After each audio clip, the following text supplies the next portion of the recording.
আসসালামু আলাইকুম সবাইকে। আশা করি আপনারা সবাই ভালো আছেন, কিন্তু আমি ভালো নেই, কারণ আমার ঠান্ডা লেগেছে আর গলাটাও বসে গিয়েছে।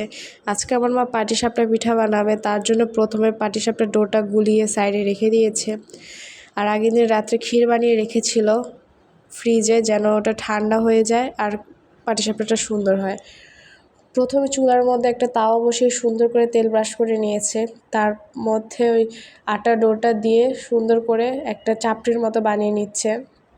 এটাকে কিছুক্ষণের জন্য ঢাকা দিয়ে ঢেকে দিতে হবে। রুটিটা হয়ে গেলে ঢাকনা খুলে দিতে হবে, তারপর এখানে সুন্দর করে ভিতরের পুরটা দিয়ে দিতে হবে।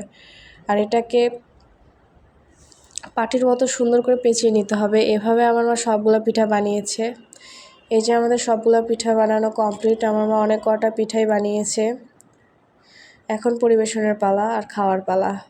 এই যে পিঠাগুলো অনেক সুন্দরই হয়েছে, ভিতরে পুরটা অনেক সুন্দরভাবে বসেছে, আবার ক্রিমিও হয়েছে। সবাই ভালো থাকবেন, সুস্থ থাকবেন। আসসালামু আলাইকুম।